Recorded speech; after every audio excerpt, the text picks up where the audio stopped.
39 transactions à sa première année. C'est ce que Vincent Deshaies, dans notre groupe le Wolfpack au sein d'eXp Realty, a réussi à accomplir. Donc aujourd'hui, je fais cette vidéo-là justement pour vous partager comment Vincent s'y est pris pour avoir du succès aussi rapidement en tant que courtier solo.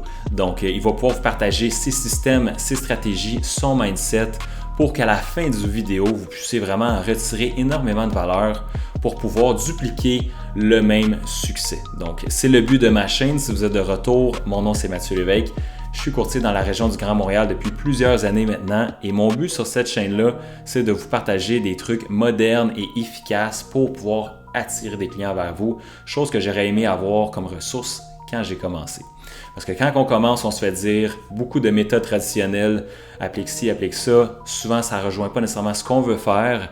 Et justement, il faut savoir que Vincent a fait aucune méthode traditionnelle, aucun cold call, aucun porte-à-porte, aucun marketing traditionnel. Il est vraiment allé de la façon moderne et c'est tout à fait faisable quand on a les bonnes stratégies et les bons systèmes. Donc sans plus tarder, je vous laisse Vincent vous partager de lui-même qu'est-ce qui a fait en sorte qu'il y a eu autant de succès rapidement pour faire 39 transactions pour 12,5 millions de volume de vente. Sur ce, bonne écoute. Good. Ben, bienvenue Vincent. Je suis content de voir aujourd'hui qu'on prenne le temps de faire un petit podcast ensemble. On va pouvoir parler de long en large comment justement tu as réussi à avoir autant de succès rapidement en immobilier, aussi en peu de temps dans le fond, là, tellement rapidement que moi-même ça m'a impressionné. Fait que avant de rentrer dans tous les détails de comment que tu as réussi à faire ta business stratégiquement, peut-être expliquer un peu à ceux qui nous écoutent aujourd'hui d'où tu pars en immobilier. Puis aussi, qu'est-ce qui t'a motivé à plonger dans l'immobilier puis devenir courtier? Oui, 100%. Premièrement, tu sais, moi, au début, j'étais comme un peu tous les jeunes perdus, là. J'ai commencé très tôt l'immobilier, j'ai trouvé ma voie, j'ai été chanceux de trouver ma voie rapidement, je trouve. Et j'ai eu beaucoup de succès quand même grâce à plusieurs outils qu'on parlera tout au long du podcast. Mais initialement, moi, je m'en allais comme pas mal tout le monde, là, moulé par le système d'éducation du Québec, là. Fait que moi, je m'en allais au cégep pour aller à l'université, pour avoir une job, être engagé. Puis je me suis jamais vraiment posé de questions jusqu'au moment où j'ai comme eu le déclic après 1 an de sciences de la nature au cégep. OK, là, ça fonctionnera pas, je peux pas continuer là-dedans. C'était trop difficile. Ça me tentait plus d'entreprendre cette voie-là, si on veut, de me botter le cul à essayer de faire quelque chose que je sais pas pourquoi je le fais. Donc, j'ai comme commencé à me poser des questions à ce moment-là, à 19 ans, 1 an après ma première année de cégep. Puis là, j'ai découvert le monde de l'immobilier. Donc, par une connaissance que j'avais là, de mes parents, dans le fond, là, parce qu'à 19 ans, veux pas, je connais pas énormément de monde en immobilier à ce moment-là. Ouais. Toutes mes amis, on était au cégep, on s'en est tous dans la même gang. Donc, j'ai eu la chance de faire un stage d'observation de 3 jours avec un courtier qui faisait partie d'une grosse équipe chez Remax à l'époque, là. À ce jour, l'équipe est dissociée, mais dans le temps, c'est une grosse équipe de 4 individus qui roulaient beaucoup, beaucoup à Québec. Donc, moi, j'ai été tout de suite impressionné, là. Tu rentres, j'arrive chez le bonhomme, tu parques devant la grosse maison, t'embarques dans Mercedes, t'en vas au bureau, rendez-vous de notaire, on s'en va signer un client. Écoute, moi, j'étais closé dès le début. Première journée, je suis comme, OK, c'est ça que je veux faire, là. Tu t'habilles bien, tu te présentes bien, tu es important. Tu l'as vu tout de suite. Je l'ai vu tout de suite, je me suis imaginé ça, là, tu sais. Tu t'es imaginé le faire dans le fond. Exact, c'est ça. Puis en plus de ça, tu sais, le travail, ce que j'aimais aussi, contrairement à des jobs de bureau administratifs, en immobilier, tu as la chance de te déplacer, voir du paysage, tout le temps faire de quoi de différent. Donc, je me suis dit, tiens, à long terme, ça sera jamais redondant comme travail. Il n'y a pas un dossier qui va être pareil. Je vais jamais aller aux mêmes endroits. Ça va toujours être différent. Donc, ça, c'était avant de connaître un peu toutes les ins and outs de l'immobilier, là. J'avais vu cette image-là, cette vision qu'on a, si on veut, là, des séries Netflix, etc., là, qu'on nous vend le rêve. Mais moi, j'avais juste vu ça, tu sais. C'est sûr qu'une fois qu'on est en immobilier, c'est un peu différent, mais l'essence est quand même là. Ouais, c'est vrai que ça projette beaucoup quelque chose de différent, l'immobilier, par rapport à ce que ça peut être quand ça fonctionne bien, puis de la belle voiture, le beau salaire pour quelqu'un. Mais le back-end derrière le rideau, ça peut être différent. C'est ça. Tout ça, je l'ai vécu, si on veut, là, un peu le coup là, de se fesser le mur, en fait, pour la première fois. Mais ça, on va y venir. Donc, comment j'ai continué par après? Là, j'étais encore au cégep à ce moment-là, quand je faisais mon stage d'observation. J'ai décidé que c'était fini. J'ai fini mes cours, bien entendu, parce qu'on ne sait jamais ce qui va arriver dans la vie, là.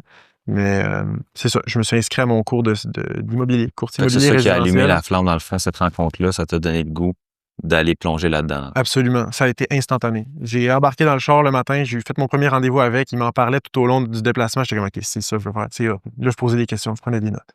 Mon calepin, là, j'avais une vingtaine de pages dans mon cahier, là, rempli de notes.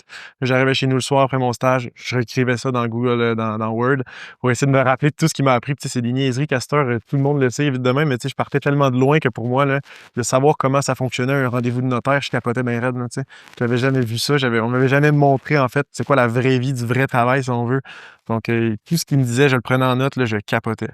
Je me suis inscrit, là, ça a pris la première journée. J'ai même pas attendu de finir mon stage de 3 jours qui m'avait permis de faire. Première soirée, j'étais inscrit à l'Académie d'entrepreneurship en courtage immobilier résidentiel. On commence le 1er janvier. À ce moment-là, j'étais en novembre. OK. Ça en dit long sur ton mindset parce que même à l'époque, on va pouvoir en venir plus tard aussi parce qu'on va parler de stratégie, de système, aussi de mindset. Je pense que c'est très important le mindset. Mais déjà là, tu avais une preuve de j'ai pas besoin de savoir 100% avant d'y aller, tu sais, puis de foncer, puis tu avais déjà cet esprit fonceur-là de dire go, tu sais. C'est ça. J'ai toujours été téméraire dans la vie, courageux, puis un peu, c'est ça. Quand je fais quelque chose, j'ai pas peur de prendre des risques parce que je me fais confiance en bout de ligne. Donc, peu importe c'est quoi, je savais que j'allais réussir. Il fallait juste que je trouve un peu mon véhicule pour réussir. Puis là, j'ai trouvé quelque chose qui me permettait d'aller atteindre ce que je voulais atteindre, justement, très rapidement même.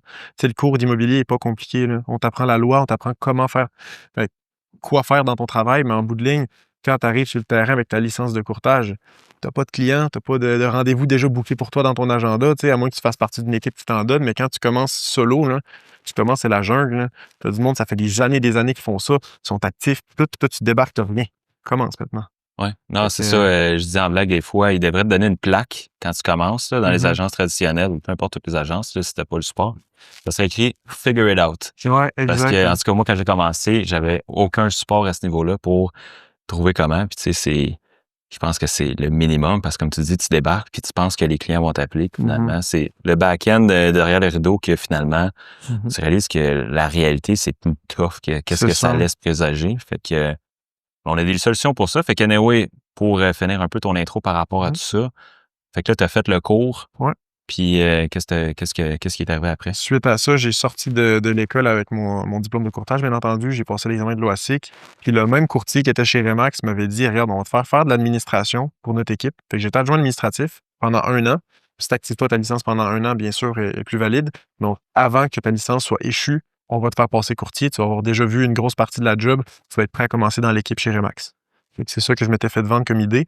Je me suis dit, regarde, ça fait du sens. Là. J'ai 19 ans à l'époque. Je suis un peu jeune, je connais absolument rien. J'ai vu mon cours, mais that's it.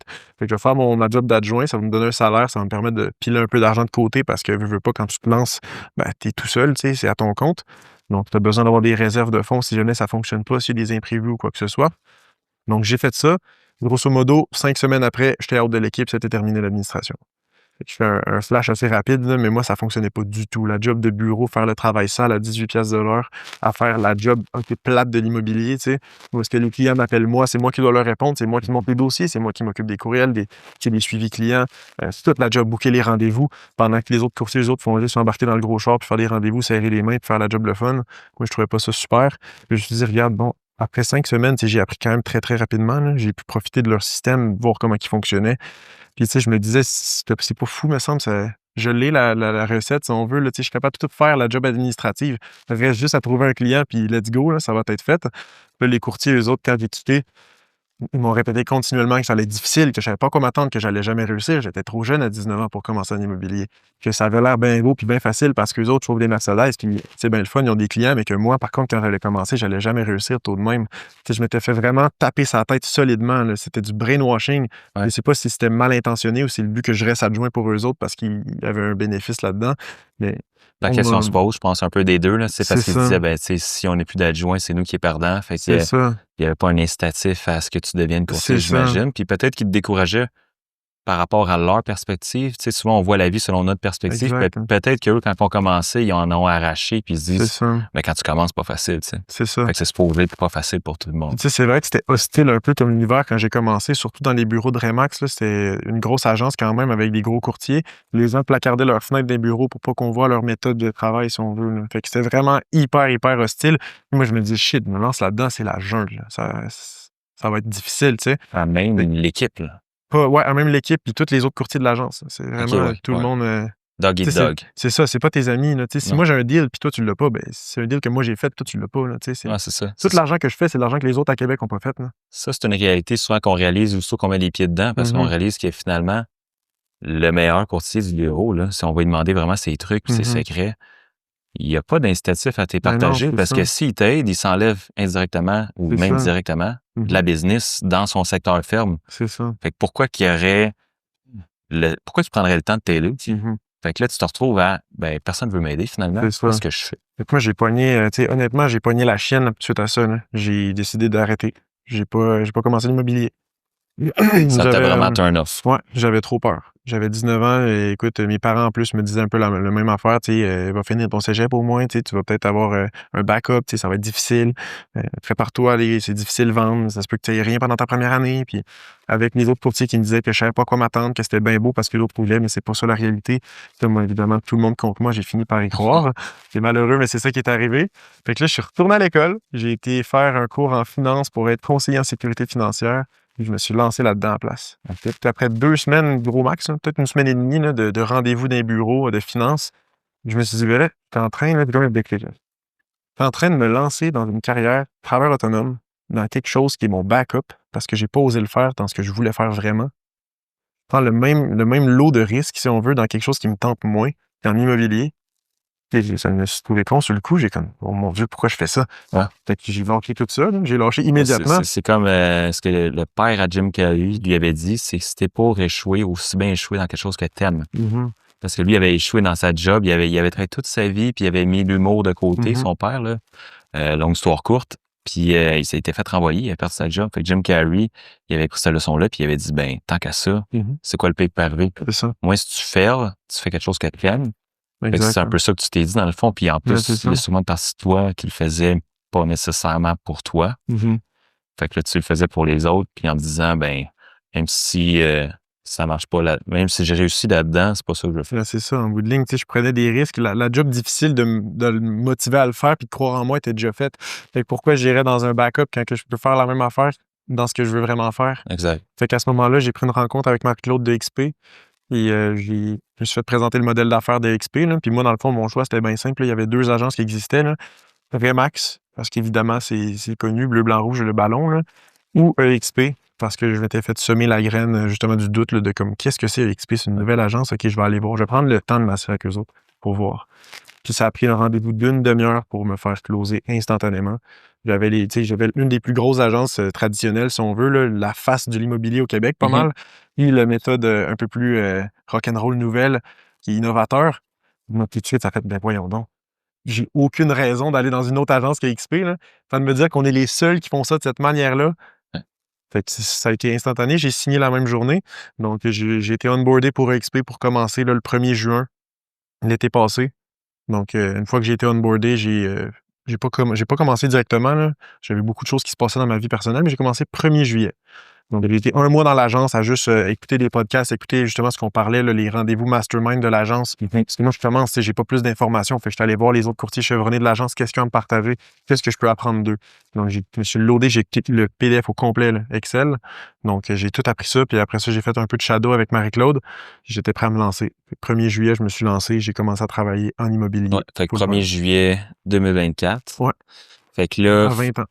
Là, on est rendu le 31 juillet 2025. Fait que Fast Track à 1 an maintenant à partir de là. Ouais. Puis aussi, parenthèse à ce que tu disais, c'est qu'une fois que tu l'as vu, tu ne peux plus ne pas le voir, le modèle EXP.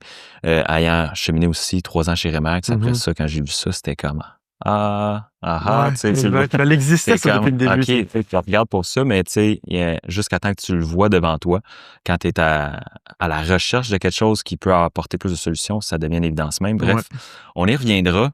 Fait que là, Fast Track, 1 an et 1 mois. Fait que mettons 1 an, c'est quand même incroyable. Tu as réussi à faire au-dessus de 40 transactions, même que dans ta première année, là, pour dire 12 mois, dans l'année où ce que tout le monde dit au courtier, « Hey, c'est pas facile. Hey, ça va être tough. » Personne veut partager ses trucs dans un modèle traditionnel. Chose que tu avais compris quand tu avais vu, quand tu avais vu le modèle XP, justement. C'est que là, tu pouvais bénéficier des trucs des autres, justement. Tout à fait. Puis il y avait un incitatif à ce que si tu gagnes, tout le monde gagne. Exact. Ça, c'est toute la différence. Ça peut être aussi un couteau à double tranchant, au même titre que c'est pas comme ça partout aussi, malheureusement, chez XP. Fait que si t'as pas personne qui veut t'aider, ben, t'en as pas plus. Exact.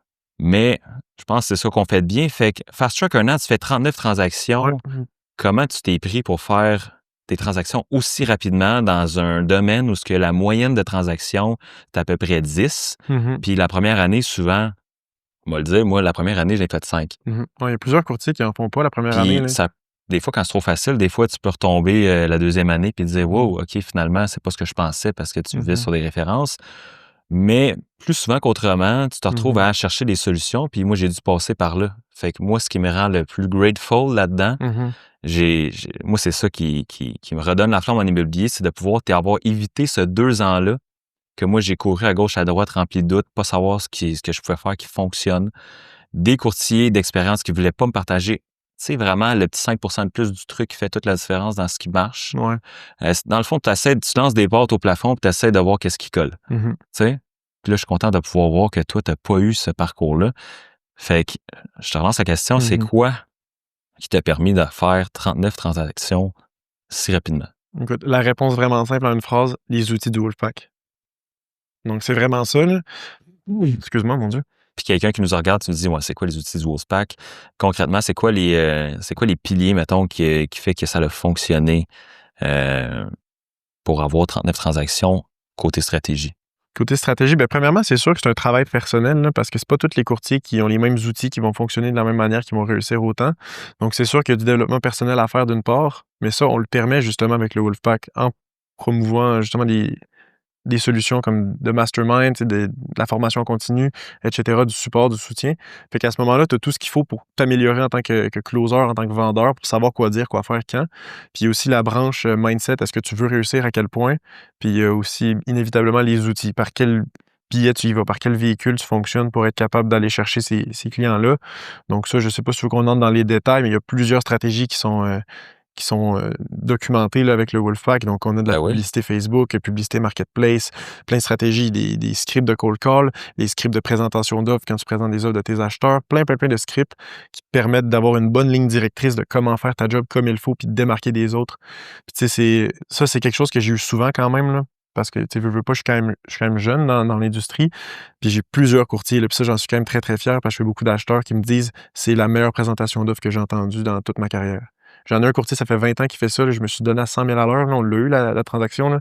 Sur 14 autres offres, on était les 15e qui se sont démarqués. Puis qui m'appellent après en me disant que c'est accepté, que c'est la meilleure présentation d'offres qu'il a reçue dans toute sa carrière. Là, que ça fait 20 ans qu'il fait de l'immeuble, qui me dit. Puis ensuite de ça, il dit, je vais même te prendre un des trucs que tu as dit, ça, je vais le dire maintenant. Ben, c'est ça, c'est qu'il y en a qui ont 20 ans d'expérience, puis ça, c'est dans n'importe quel domaine. Là. On oublie l'immobilier, mais ils vont avoir 1 an d'expérience ou peut-être 6 mois, puis ils vont la répéter 20 fois. Fait que, tu sais, finalement, tu penses que tu connais tout, puis tu arrêtes de vouloir t'améliorer après ta première année, puis tu continues comme ça. Puis, en partie, comme tu dis, à cause des masterminds, c'est probablement parce que t'as pris ça dans les masterminds pour présenter une offre. Tout à fait. J'ai pris la présentation de Marc-André sur comment présenter une offre d'achat. Je l'ai mis à ma manière, puis c'est comme ça que j'ai présenté mes offres d'achat de la journée numéro 1 jusqu'à aujourd'hui. Puis ça fonctionne encore. Puis à la limite, ce qui est intéressant aussi avec les masterminds du Wolfpack, c'est qu'on en fait chaque semaine. Donc, le contenu s'update. On est toujours à jour, en fait. On a toujours du nouveau. Ouais. C'est rare qu'on revient sur des affaires qui existent déjà. On fait toujours updater. La base est là, mais on est continuellement en train d'apprendre toujours mieux et plus. Ouais. Parce que le marché, veut pas, ça fait 1 an que je suis là-dedans, quasiment pile, là, 1 an et 1 mois. Puis j'ai déjà vu un changement au niveau du marché, si tu veux. Là. C'est pas pareil que c'était quand j'ai commencé. Là. Plein d'affaires ont changé. La publicité est plus difficile. Tu démarques mieux. Les leads sont plus difficiles à rejoindre. Il faut que ton script soit plus solide.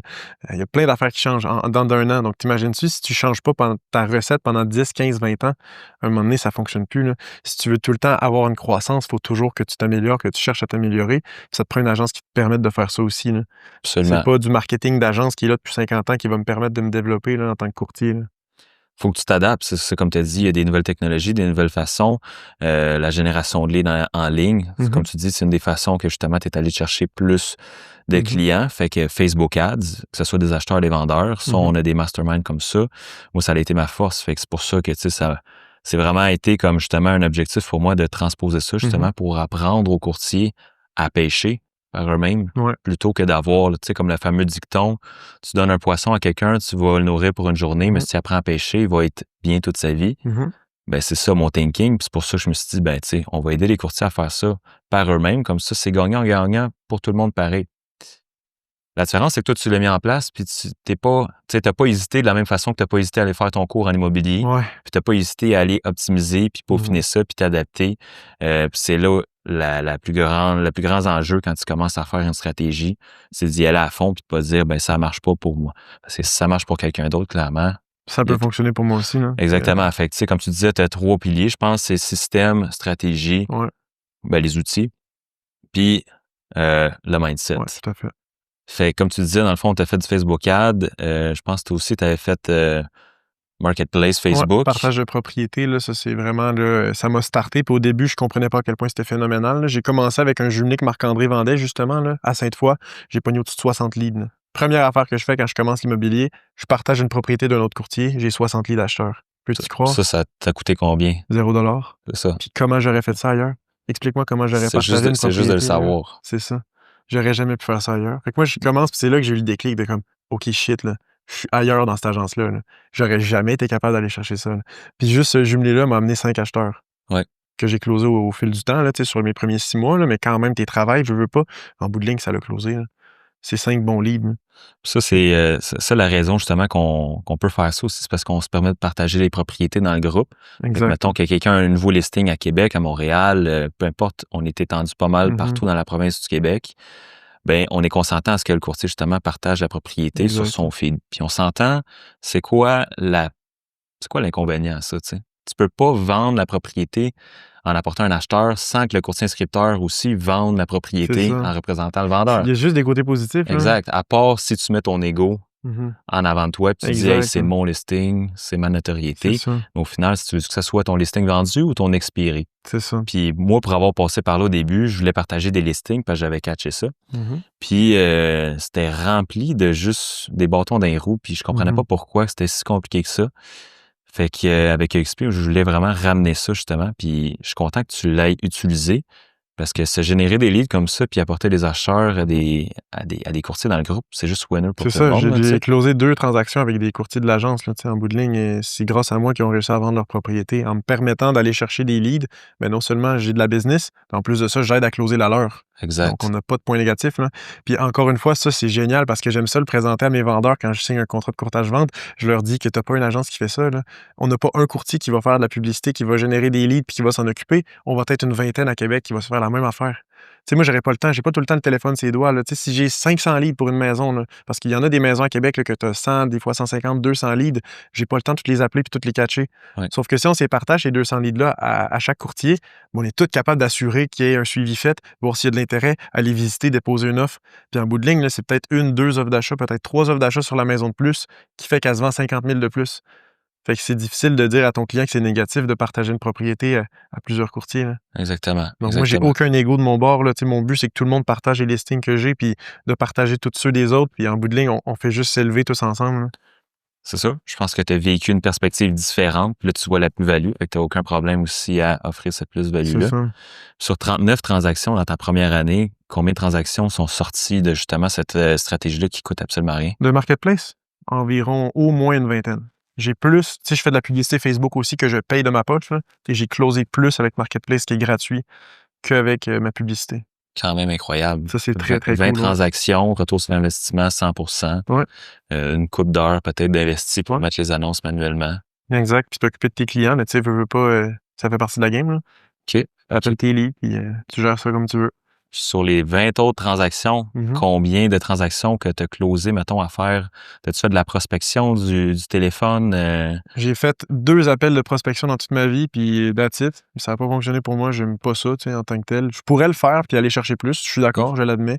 Mais en ce moment, j'ai trouvé une recette qui fonctionne très bien pour moi, que j'ai pas besoin de mettre énormément d'efforts, puis que ça fonctionne à merveille, là, tu sais. Donc, je capitalise là-dessus en bout de ligne. Là. Je pourrais pas être plus content de voir au moins... De voir ça, que tu peux réussir, ben je le sais parce que c'est comme ça que je suis resté en immobilier, à faire de la génération D, de moi faire de la prospection, ça me pue au nez. Il y en a qui aiment ça, il Il y en a qui le font. J'ai un doute à ce qu'ils aiment ça vraiment Ouais. parce que j'en connais un, au nom de Marc-André, qui adorait ça, qui disait faire de la prospection. Puis aujourd'hui, il a sa meilleure année, puis il n'a pas fait aucune prospection. Exact. Fait que c'est possible d'attirer la business vers toi puis d'avoir du fun dans l'immobilier. Il y a tellement de façons de faire cette business-là. Ça peut être vraiment le fun, comme ça peut être vraiment désagréable. Ouais. C'est juste, je pense, de trouver la façon que toi, t'aimes faire ta business. Mais je suis quand même confiant que 90% du monde aime ça, attirer les gens vers eux puis sentir qu'ils sont valorisés, tu sais. Puis mettons, du reste de la business que tu as généré, dans le fond, ça vient surtout, j'imagine, du Facebook Ads puis de ton cercle d'influence. Facebook Ads, cercle d'influence aussi, là, j'ai beaucoup de deals qui découlaient des professionnels connexes, comme des gars de finance, mettons des gars d'hypothèque. J'allais faire de la prospection, si tu veux. Je faisais ma prospection, mais pour aller chercher des partners qui vont me donner la business à long terme plus que juste un client en tant que tel. Essayer de me battre pour un listing, d'appeler un du proprio. Je suis le 25e qui l'appelle, puis il était écœuré de m'entendre déjà après 30 secondes au téléphone. Tandis que là, je peux appeler un gars de finance qui s'est jamais fait proposer l'idée que shit, OK, je pourrais partager mes gars, je leur montre la mise de fonds pour qu'ils s'achètent un Plex. Il n'y a pas de courtier. On va le référer à Vincent. Il va aller closer, il va me donner une cote. Fait qu'en bout de ligne, il fait plus d'argent, puis moi, j'ai un deal de plus. Puis c'est génial de même. Hein. Fait que je suis allé chercher plusieurs deals comme ça aussi, exact. Des manières un peu plus originales qu'on pense un peu moins. Là. Donc, je vais chercher des partenaires dans pas mal de sphères. Là. OK. Puis, good. Puis, mettons qu'on les voit encore plus en détail. Là. Le monde nous regarde puis nous dise OK, tu as fait du Facebook Ad, mais c'est quel genre de Facebook Ad que tu fais? Puis, quel genre de façon... Puis, OK, fait que mettons, quel genre de Facebook Ad que tu fais? C'est quoi les annonces, mis à part le partage de propriété, qui peuvent vraiment générer des clients? Ben, il y a plusieurs. Tu sais, moi, j'ai essayé une couple de trucs. J'ai jamais fait de Facebook Ads vendeur parce que je trouve que ça coûte bien trop cher le lead. Là. Tu sais, j'ai parlé à d'autres courtiers qui en font, là, puis ça fait à peu près x4, x5 au prix de tes leads. Fait que je fais juste du Facebook Ad acheteur. Je génère énormément de leads. Ceci dit, c'est pas tous des leads qualifiés, là, mais c'est vraiment le Facebook Ad lead, liste de propriétés, top 10 des plus belles propriétés du secteur. Ce genre d'affaires-là, c'est sûr que tu vas toujours en avoir. C'est des WRE, tu vas en avoir qui n'ont pas fait exprès de cliquer, qui vont te dire. Tu vas en avoir de toutes les couleurs. Sauf qu'en bout de ligne, si t'es constant, tu fais ça chaque jour, tu fais tes appels de lead, tu payes ta pub chaque jour, oui, c'est plate, mais ça fait partie de la game. En bout de ligne, tu vas réussir à closer, puis tu vas rentabiliser ta publicité là, fois 10, fois 15, fois 20 là, par année. Puis mettons un exemple de lead, là. Mettons, tu reçois un lead, là, c'est comment que tu le contactes, c'est comment tu t'y prends pour pouvoir le convertir? Ça dépend, là, ça dépend du lead en tant que tel, mais souvent, moi, ce que je fais, c'est que je les appelle une première fois le matin, entre 9h et 11h. Si ça répond pas, je les rappelle entre midi et 13h. Si ça répond pas, je les rappelle entre 17 et 19h. Donc oui, je tenace, mais je vais finir par leur parler au téléphone. Puis ça, après une journée au complet, ça répond jamais au téléphone. J'envoie la liste quand même de propriétés à leur adresse courriel qu'ils m'ont donnée. Là. Puis avec mon CRM, j'ai une automatisation. Là, j'envoie un guide de l'acheteur, si on veut, là, comment se démarquer dans un marché agressif. Puis là, ils reçoivent ce courriel-là automatiquement. Fait qu'ils savent un peu je suis qui, parce que je me présente dans le guide. En plus de ça, ils reçoivent le portail de recherche avec un beau petit texte personnalisé. Donc c'est comme ça, je suis capable d'aller les chercher. Ça va très, très bien de cette façon-là. C'est comme ça qu'il faut faire. Je te pose la question, mais je sais exactement comment il faut le faire, mais je suis content de voir que tu l'as vraiment bien mis en place puis ça fait la différence. C'est quoi le meilleur retour sur investissement que tu as eu, mettons, en Facebook Ad? T'as-tu un client qui a acheté plus qu'une maison avec toi, mettons? Ben, j'ai un exemple très, très récent. En fait, là, il y a quelques semaines, j'ai été... ça, c'est une très bonne histoire en plus. Là. J'ai généré un lead. Je l'appelle. Tu sais, je vois le budget, moins d'1 million. Tabarouette, quand tu vois ce budget-là, tu sautes de joie. Je l'appelle tout de suite. Pas de courtier, pas de problème. Parfait. Je prends ses critères de recherche. On recherche dans le coin de Port-Neuf. Super. J'envoie la liste de propriétés comme d'habitude. Ça reste un lead. Là, qui veut l'acheter à 150 000 ou à 1 million, ça reste un lead. Ça veut pas dire que ça va closer. Même si c'est ton meilleur ami au téléphone, ça veut pas dire que ça va fonctionner non plus. Fait que tant que moi, c'est pas closé vendu, là, d'habitude, je reste très, très calme par rapport à ça, mais j'avais un bon feeling. Fait que là, j'envoie la liste. Au bout d'une couple de minutes, il m'envoie des propriétés. Est-ce que c'est disponible? Oui, c'est disponible. Vous allez les visiter. Oh, je sais pas, là, je pense pas que ça va faire la job. Bon, pas grave. Renvoie des propriétés. Automatiquement, bien entendu. Il m'envoie des favoris. Finalement, on tombe sur un. On va visiter. Ça tombe que c'est le listing d'un courtier de l'agence, justement. Donc, je vais visiter. Finalement, on dépose une offre d'achat sur un projet là, qui est à finir de construire. Puis, eux autres, ils m'apprennent qu'ils vont être capables d'acheter quand même sans vendre, mais qu'ils sont propriétaires d'une maison chaque. Donc, le couple, une maison Sainte-Catherine, une maison Fossambeau. Puis en plus de ça, il y avait un projet de se construire sur un grand terrain de 150 000 pieds de carré à Fossambeau. Ah ouais. Donc, on va tout avoir ça à vendre par le biais de la publicité Facebook. Donc, je génère un lead, on achète, puis on vend 3 propriétés. Donc, 4 transactions. Puis, Combien ça t'a coûté, ce lead-là? écoute, par mois, ma moyenne, c'est 6,81 le lead. Donc, on s'entend que le retour sur investissement est assez phénoménal sur ce coup-ci, là. On s'entend que, je me rappelle quand tu avais dit, tu sais, mettons, je mets 10$ par jour, là, ça va me coûter 3600 par année. Puis écoute, si j'en close un, au moins, je ne perds pas de l'argent, c'est sûr. Ça, c'est un mindset, c'est une approche. C'est important d'avoir les bonnes attentes quand tu fais de la génération de leads, mais le risque-récompense, on s'entend, après un lead qui se transforme en 4 transactions, ça chemine dans ta tête. Exact, ben oui. Tu sais, le plus grand risque, là, c'est de ne pas prendre la chance de ne pas avoir de business. Ça, exactement. Parce que je pense que notre job en tant que courtier, c'est de générer des leads avant tout. Ça, c'est la priorité. Exact. Parce que si tu as beau être le meilleur courtier, tu passes ton temps à te former, si tu n'as pas de business, qu'est-ce que tu vas faire là? C'est ça. Tu n'as rien à présenter, tu n'as pas d'offre à présenter, tu n'as pas de clients à rencontrer. Fait que c'est le nerf de la guerre, c'est d'avoir des clients. Puis tous les courtiers, comme tu as dit au début, se battent pour avoir ces clients-là. Fait que c'est se démarquer surtout d'une façon que tu apportes de la valeur. Tu sais, tu facilites le processus d'achat. Puis là-dedans, ben, les acheteurs deviennent des vendeurs. Exact. Parce que cet acheteur-là a d'autres choses à vendre. Exact. Fait qu'au final, on pense que je suis tanné d'avoir des acheteurs, mais finalement, l'acheteur est un vendeur aussi. Exact. Puis c'est facile aussi de rajouter une question dans des formulaires comme ça de Facebook Ad. Avez-vous besoin de vendre avant d'acheter? Puis si c'est oui ou c'est non. Propriétaire ou locataire? Puis une fois que tu le sais, tu le spots, tu l'appelles. Oui, vous êtes propriétaire. Avez-vous besoin de vendre avant d'acheter? Allez-vous être capable d'emprunter pour les 2 maisons? OK, vous voulez, tu sais, tu chemines là-dessus, puis éventuellement, tu es capable d'avoir des listings grâce à des acheteurs. Là. Exact. Il y a 2 transactions pour le prix d'un. Exact, c'est ça. C'est pas plus compliqué que ça. Exact. Fait que mettons qu'on transige, comme si on était en immobilier et on faisait une transaction, c'est pas ça, mais mettons qu'on s'en va dans l'autre pilier qu'on disait tantôt, mindset. Ouais. Parce que je remarque avec toi que c'est vraiment un élément qui fait en sorte que je trouve, 90% de ton succès, c'est ton mindset. Ouais. Tu as tellement un bon mindset, fonce, tu overthink pas. Tu sais, quand c'est le temps d'analyser, t'analyses. Quand c'est le temps de t'adapter, tu t'adaptes. Tu es coachable. Tout ça part du mindset, des croyances, de tes habitudes. Qu'est-ce qui fait en sorte que tu as un aussi bon mindset? C'est d'où ça part, Vincent? Est-ce que tu as des bonnes habitudes le matin, quand tu te lèves le matin, qui fait en sorte que tu dirais que ça allait apporter le succès que tu as eu justement dans ta première année?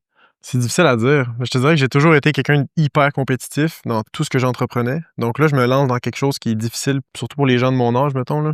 Soit dit en passant, j'ai jamais eu l'objection que je suis trop jeune, là. Même si je fais de l'immobilier depuis que j'ai 20 ans seulement. Là.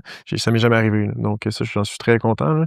Est-ce que tu crois ça, que tu es trop jeune? Non, pas du tout. C'est peut-être pour ça aussi. Au début, j'ai le syndrome de l'imposteur un peu comme tout le monde, parce que j'ai jamais fait de ça, mais en bout de ligne, j'ai tellement été bien entouré que si j'ai une question, je pose la question, puis je me fais répondre, puis let's go. Là. Donc, il n'y a pas de trouble. Maintenant, je sais que je suis un bon courtier. Là. Je sais en me comparant aux autres que genre, OK, pourquoi il a fait ça? C'est du niaisage. Je sais que je suis bon, puis je sais que les autres là, sont tellement lâches de temps en temps. Là, puis comme, OK, la business est là. Eux autres, ils en ont en étant lâches. C'est sûr que moi, si je me donne à 100 000 là, je vais être capable de manger tout le monde à Québec. Là. Puis c'est comme ça que ça s'est passé dans plusieurs cas. Là. Avec mes leads, là, veux pas, les leads que tu appelles avec la publicité, ils contactent plusieurs autres courtiers. Là. Fait que tu te bats sans le savoir contre d'autres personnes de Québec. Parce que ils ne le diront pas, qui ont rempli 4 formulaires. Là. Puis ça m'est déjà arrivé de manger des clients d'autres courtiers qui avaient déjà rencontré. Finalement, ils ont décidé d'aller avec moi parce que je suis plus déterminé, je donne des meilleurs suivis, je donne plus de services, je suis plus en confiance. Fait qu'en bout de ligne, c'est important de vraiment le vouloir, tu sais. Il y a plusieurs, moi je dénigre zéro pin-bar, là. Il y a plusieurs écoles de pensée en immobilier, c'est une job qui est payante avec très peu de transactions, si on veut, très peu de volume. Fait qu'il y a des gens, ils font une transaction par mois, puis ils partent en vacances 6 mois par année, puis ils sont bien heureux. Mais pour les gens qui ont faim puis qui veulent bûcher, là, il y a vraiment de la business à l'infini. Là. Puis plus tu vas bûcher fort, plus tu vas être capable d'aller chercher mieux. Là. Donc moi, je partais avec ce mindset-là de comme, j'ai rien à perdre, tout à gagner. Là. Faut que je me lance à 100 000 là. J'ai all-in là-dedans, là, j'avais pas de travail à temps partiel sur le site, j'avais rien. Là. Je partais là, avec mon permis de courtage, puis il fallait que je trouve une manière que ça fonctionne. Fait que c'est pour ça que je suis parti vraiment en fusée, puis j'avais aucune chance que ça fonctionne pas. Là. Tu dirais-tu que justement ton mindset, c'est ce qui t'a permis de te démarquer par rapport à ce que tu as accompli jusqu'à maintenant, par rapport à des courtiers que tu vois sur le terrain que tu dois le remarquer, ils n'ont pas le même mindset? C'est sûr que ça a une incidence là-dessus. Là. Ça dépend toujours un peu de comment tu t'y prends, ça dépend de tes clients aussi, mais de voir quelqu'un qui veut vraiment, là, c'est sûr qu'ils sont plus en confiance que de voir l'autre courtier qui, c'est pas grave, tu sais, qui répond aux 6 heures ou 12 heures des fois quand ça fait son affaire. Tandis que tu as le gars qui répond instantanément, t'appelles le téléphone, je réponds, c'est automatique. Tu sais, mes clients, j'ai la mentalité que, parce que je pense un peu comme moi, là, je fais l'effet miroir. Si je pose une question à quelqu'un, je veux une réponse là. Fait que quand mes clients me posent une question, je réponds là. Ils veulent pas l'avoir dans 6-8 heures puis trouver la réponse par eux-mêmes puis être déçus, là, tu sais. On est payé cher pour ce qu'on offre, fait que c'est important de donner du service. Donc moi, c'était un peu ça ma marque de commerce initialement, c'était de donner du service à 100%, le plus possible. Puis je pense vraiment que c'est comme ça que je me suis démarqué, puis c'est que cette mentalité-là que j'ai été capable d'aller chercher beaucoup, là. Ben, je le pense aussi à 100% parce que c'est pas si dur que ça, se démarquer. Non, c'est Quand tu ça. regardes ce que les courtiers font, quand tu es capable d'impressionner un courtier de 20 ans à présenter une offre, Mmh c'est là que tu vois que lui, il en vaut beaucoup, que mh. même lui est impressionné par la façon que les gens, premièrement, présentent une offre. Ça Mmh paraît banal, mais c'est pas rare parce qu'à Québec, en ce moment, il y a encore beaucoup d'offres multiples. Ouais. On va avoir, mettons, 10 offres sur une maison. Il y a souvent pas 10 présentations. Non, c'est ça. Tu en as qui envoient un courriel puis ils espèrent, mais Il y en a souvent juste 3 ou 4 qui c'est vont ça. présenter. Fait que tu te bats littéralement juste contre 3 personnes. Mmh Puis si tu te présentes bien, Tu te ben, tu viens de démarques, te là. démarquer contre les 9 autres promesses d'achat. Mmh Puis là-dedans, il n'y en avait pas vraiment 10, là, tu sais, parce qu'au final, il y en a juste une couple qui ont pris le temps de présenter. Mmh Parce qu'on a oublié que le client, c'est un humain, puis il y a des émotions, puis c'est son chez-soi. Exact. Puis il l'aime, son chez-soi, là. Tu sais, il a décidé d'habiter là, fait que il y a une émotion rattachée à ça, ce qui Mmh fait que ben, il veut savoir c'est qui va l'acheter, puis pourquoi qu'il va Ouais. l'acheter, puis c'est quoi ses intentions, plus qu'on pense au-delà du prix. Mmh Évidemment, le prix, c'est l'affaire la plus importante, mais C'est je ça. pense que juste ça, quand tu as le bon mindset, parce que tu as beau le savoir, tu sais, Mmh tous les courtiers le savent qu'ils Ouais. devraient faire ça, pourquoi qu'ils le font pas? C'est ça. Tu sais, j'en ai vendu des maisons, là, avec un prix moins bon que les autres offres d'achat, là. J'en ai eu, là. 3 cette année. En J'y compte, plus, là. en J'en ai eu bas, 3. tu sais. Fait que, tu sais, moi, je me dis, bon, OK, je sais que c'est pas le prix que j'ai recommandé à mon client de mettre, c'est ça qu'il est prêt à mettre, mais je me donne toujours à 100%, comme si c'était, comme si ma vie en dépendait, là. Puis regarde, comme de fait, là, 3 transactions que j'ai eues en dessous du prix, de l'autre offre d'achat. Donc j'ai battu ma compétition qui avait une plus belle offre, juste à cause de ma présentation d'offre. Ça, c'est là que c'est comme hyper gratifiant, là. Tu te fais appeler par le courtier puis il dit ça, c'est comme waouh! OK, moi, je viens de faire une différence, non seulement dans ma vie, parce que oui, c'est un deal de plus, mais mon acheteur, là, si j'avais pas présenté cette offre d'achat de la manière que je l'ai faite, là, puis j'avais envoyé un courriel où j'avais présenté monotone, on l'aurait pas eu la maison, là. L'acheteur qui a eu un coup de cœur n'aurait pas eu cette propriété-là pour habiter avec sa famille, là. Ah, Puis puis, vraiment, ça va plus loin que juste un deal, là. ouais, exactement. Tu te rends service parce que de mal travailler, tu vas plus travailler. Exactement, Fait que pourquoi pas juste bien faire ton c'est travail? ça. Fait que ça, clairement, tu le prends à cœur, puis tu prends ça au sérieux de justement le faire de la bonne façon. Puis, as-tu des trucs justement pour avoir ce bon mindset-là? C'est quoi que tu penses qui aiguise ton mindset? Parce que moi, je vois ça un peu comme un épée, tu sais, une katana, mettons, Mmh l'épée, tu sais, pour qu'elle soit bien affûtée, il faut que tu l'aiguises régulièrement. mh. Sinon, elle va rouiller, puis ça ne Ouais. coupera plus, tu sais. Le mindset, c'est un peu la même chose. Fait que, Mmh tu sais, moi, la façon que j'aiguise mon mindset, ben, je vais lire le matin ou je vais aller au gym. Tu sais, il y a tout le temps quelque chose dans ma journée qui fait que j'aiguise soit mon mindset ou mon mindset, finalement, que si je vais au Mmh gym, il y a une partie mindset là-dedans aussi. Fait que Mmh je pense que c'est important de rester affûté de cette façon-là. Y a-tu des habitudes que toi, tu fais régulièrement pour rester aiguisé? Ben, un peu comme tu as mentionné, je vais au gym quotidiennement, là. Je pense que ça, c'est le fondement d'une bonne, esprit de discipline. De rester humble et avoir le mindset d'étudiant, je pense que ça peut jamais être négatif, là. Même quand je vais avoir 30 ans, si tu veux, là, dans 10 ans, là, de carrière d'immobilier, c'est sûr, je vais avoir le même mindset d'humilité et d'étudiant encore, là. Parce qu'on peut toujours apprendre, puis en bout de ligne, le but, c'est juste de s'améliorer puis avoir de la croissance. Puis aussi, je pense que ça vient vraiment d'une volonté, là, qui est inébranlable de vouloir réussir aussi, là. Tu sais, j'ai un vision board que je regarde chaque jour, là, chaque heure quasiment, là. Je sais où je m'en vais, je sais quoi faire pour y aller, fait qu'il reste juste à prendre les décisions d'y aller puis faire les étapes une à la fois, là. Vision Donc, board, ça, c'est important. très important. Parce que si tu sais pas où tu t'en vas, T'en vas nulle ben, part. tu dérives comme une plume dans le vent, là, tu sais. Fait que c'est Exactement. important de... Ouais, vision board, je pense que c'est quelque chose que j'ai implémenté au fil du temps aussi, que j'avais pas Mmh au début. Puis sinon, c'est vague. Qu'est-ce qui est vague va finir par rester vague. Mmh Tandis que si tu le sais où tu t'en vas, ben, il y a des bonnes chances que tu irais à cette Exact, place-là versus quelqu'un qui n'a pas de plan tout court, là, tu sais. exact. Puis Tu sais, là, c'est des exercices niaiseux qui paraissent tellement simples, là. C'est juste prendre une feuille de papier, trace une ligne. D'un bord, tu dis qu'est-ce que tu fais présentement, puis de l'autre bord, tu traces, mettons, qu'est-ce que tu aimerais avoir. Puis là, après ça, tu détermines en bas qu'est-ce que j'ai besoin de faire pour que je traverse la ligne, que je passe de qu'est-ce que j'ai présentement à qu'est-ce que je veux avoir. Puis tu essaies de comparer ça. C'est après ça un but, c'est sûr que oui, moi, je veux ci, je veux ça, je veux ci, je veux ça. C'est bien beau dire que je veux la maison à 2 millions, je veux le gros char, je veux ci. En bout de ligne, c'est pas ça qui va vraiment te diriger puis qui va te dire quoi faire. Il faut que tu trouves, OK, qu'est-ce que j'ai besoin de faire aujourd'hui qui va me permettre de justement me rendre là. Oui, C'est ça qu'il faut d'avancer trouver. une case de plus. Exactement. Pas d'avancer 1000 cases d'un C'est coup, ça. c'est une case Tu à sais, la la fois. majorité des courtiers, puis ça, je le crois fermement, savent quoi faire, là, tu sais. Quand tu vraiment rien à faire, tu as toujours de quoi faire en immobilier, là. Tu peux toujours faire de la prospection, tu peux toujours faire des suivis, tu peux toujours rappeler tes anciens clients quand tu en as eu. Fait que: «Hey, salut, je fais juste un petit suivi». Tu peux toujours faire quelque chose en immobilier. Fait que si après ça, tu te plains que tu as pas de business, que ça fonctionne pas, que ça n'avance plus, tu sais très bien quoi faire, là. C'est juste de la lâcheté, je suis persuadé. Puis si jamais, ben, tu sais pas quoi faire, c'est sûr qu'il y a des ressources à quelque part pour être capable de t'enseigner, de t'inculquer les choses à faire pour avancer. Puis ça, justement, dans l'agence, on l'a. Donc, je crois fermement qu'ici, c'est une question de volonté. Tu as le mindset, ici, tu as les outils, c'est sûr que tu réussis.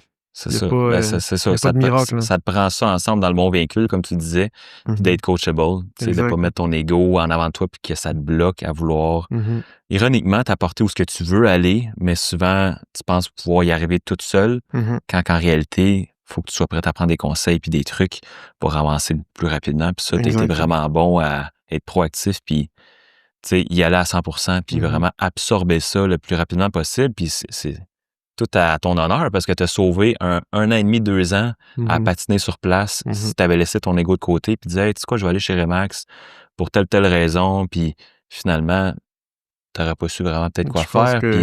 tu ouais. sais, tu aurais peut-être été vers d'autres solutions. Clairement, tu avais le mindset pour, mais au Mhm. final, si tu avais été vers là, tu n'aurais peut-être pas eu l'approche d'être coachable. Mhm. Fait que J'aurais je pense que jamais c'est eu, important au j'aurais début. jamais eu autant de succès si c'était pas de XP, puis ça, je le crois fermement, là, puis j'en suis convaincu.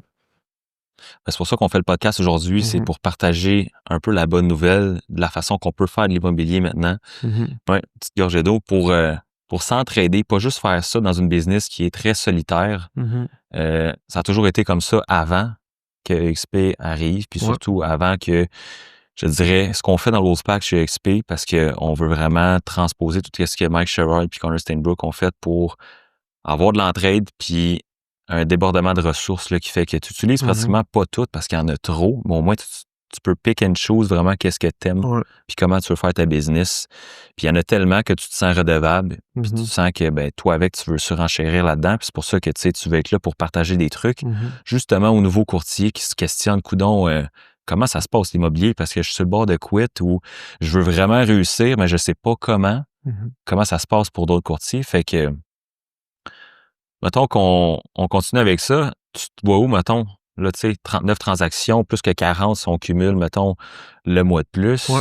Déjà, c'est déjà plus que des fois qu'est-ce que certains conseillers font en 3 ans. Mhm. Tu te projettes tout dans 1 an? C'est quoi ta vision par rapport à ça? Est-ce que tu veux aider d'autres courtiers avec ça? Est-ce que tu veux doubler ça? Comment tu vois ça pour l'année qui s'en vient? Moi, mon objectif, ça va être évidemment toujours d'avoir de la croissance au niveau de ma business personnelle. Donc, tu sais, j'ai fait environ 39-40 transactions première année. Donc, je vise 50 pour ma deuxième année. Mais en plus de ça, j'implémente vraiment, puis ça, je me focus énormément là-dessus présentement, de justement aller chercher du monde, faire une équipe, monter une team de gens qui ont le même mindset que moi, puis des coachés, des aider, des monter par en haut, en fait, là.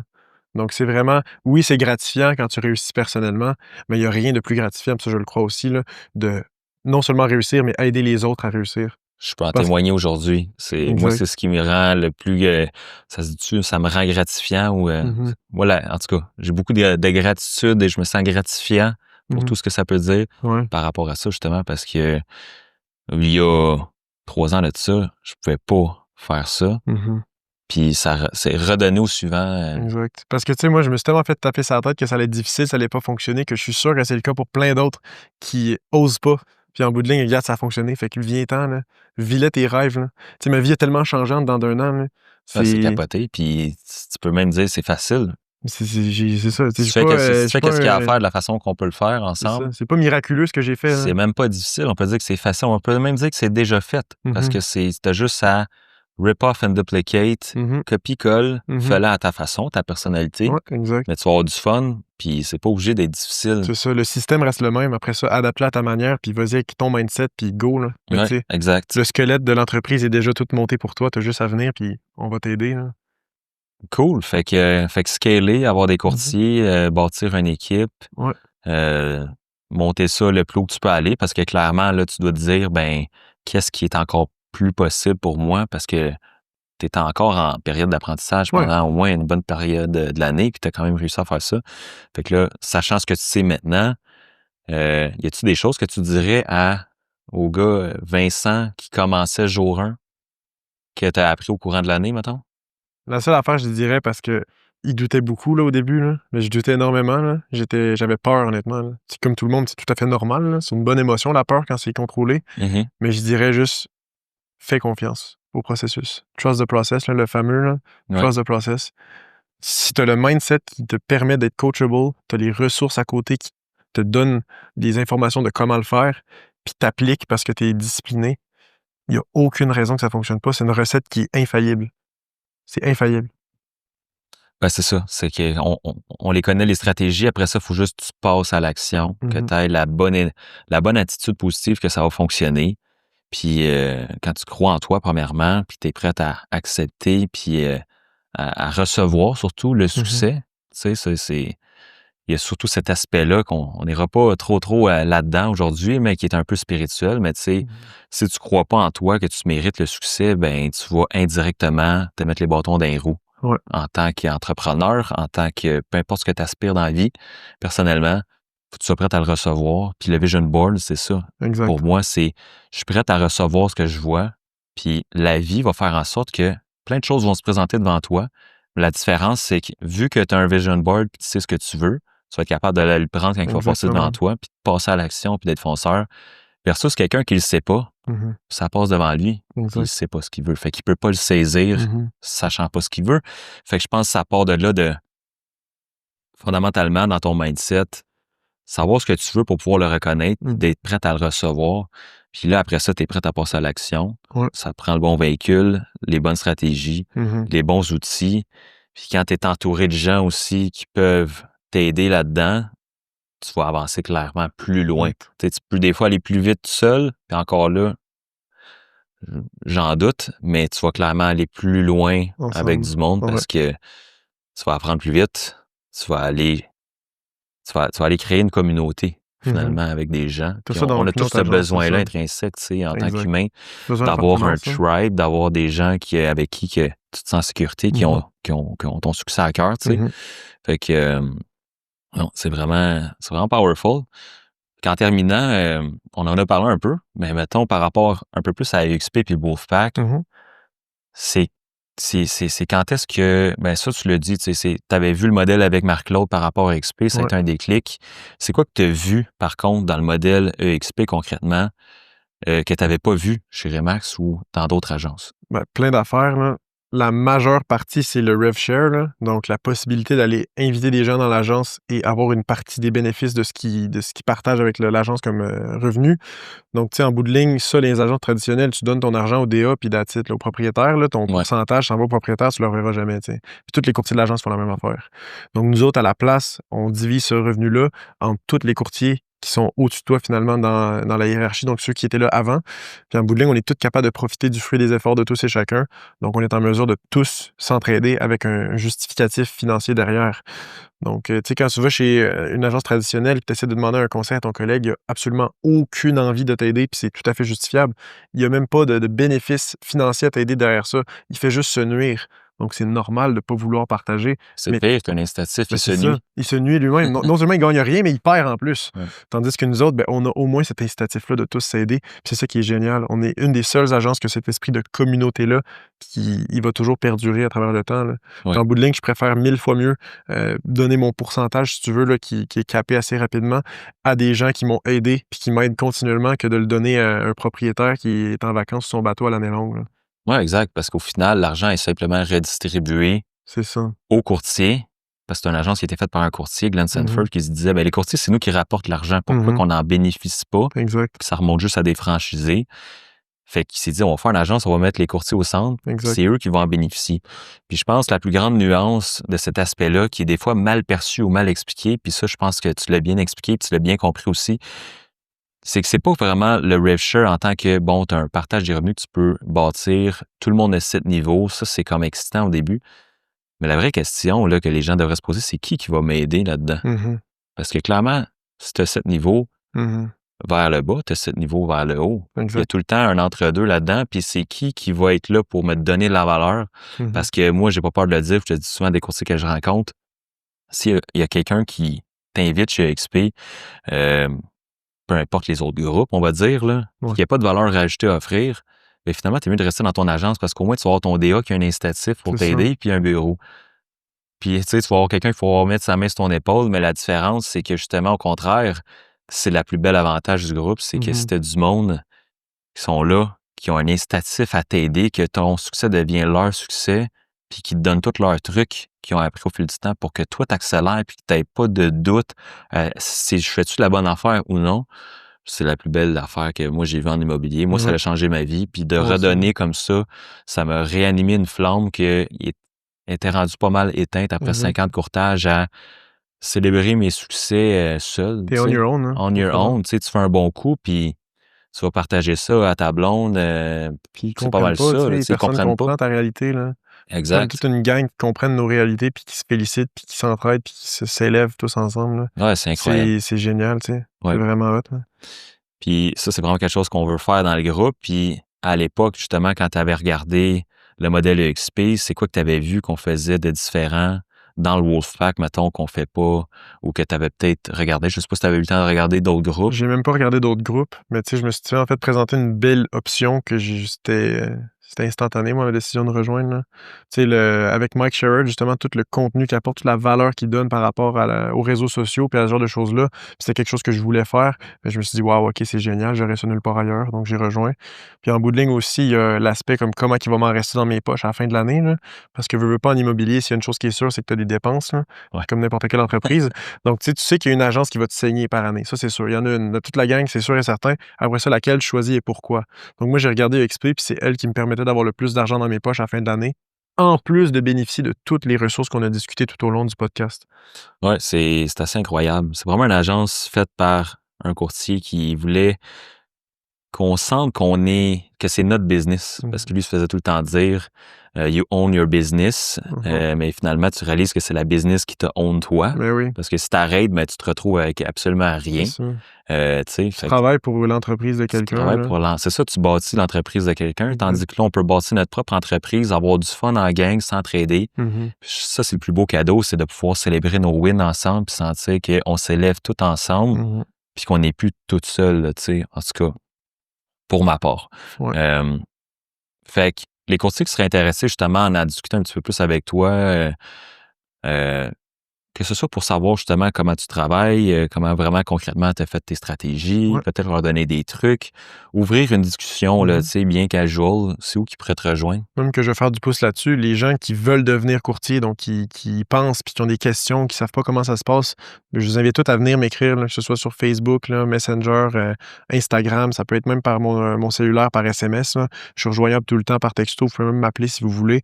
Donc, tous ceux qui sont en immobilier présentement, qui se posent des questions, ou ceux qui veulent devenir courtier potentiellement, qui regardent ça puis qui se posent des questions, mais venez me voir, là. Ça va me faire plaisir de vous en parler. Je veux dire, j'ai tapé la trail déjà, là. Fait que juste venez m'en parler, je vais vous dire comment j'ai fait ça va me faire plaisir. Good, fait que n'hésitez pas à contacter Vincent, c'est votre homme, l'homme de la situation. Si vous voulez quelqu'un qui a un mindset, qui va avoir à cœur votre succès, bien, sachez que non seulement en contactant Vincent, puis potentiellement peut-être faire un partenariat, ou juste pour voir si ça pourrait être bon pour votre business, là, de regarder vos horizons, puis de voir, écoute, comment que lui fait sa business, comment ça pourrait être bon pour moi.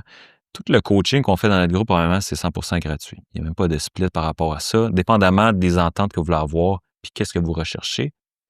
Mais sachez qu'en joignant Vincent, c'est sûr que vous avez quelqu'un qui va avoir vraiment à cœur votre réussite. Puis en joignant Vincent, ben vous me joignez moi aussi, indirectement, mais directement, parce qu'on est partenaire aussi dans Wolfpack chez XP. Fait que c'est l'avantage qu'on a aussi dans notre communauté, c'est que c'est pas juste un niveau de valeur, on a vraiment plusieurs niveaux de valeur qu'on est là pour faire en sorte que votre succès, ce soit pas juste quelque chose qui peut-être va arriver, mais c'est sûr et certain que si vous avez le mindset, ben on a tout le reste des systèmes, des stratégies, puis le support pour vous autres. Tout à fait. Fait que content qu'on ait pris le temps, Vincent. C'est toujours le fun de te parler. Oui.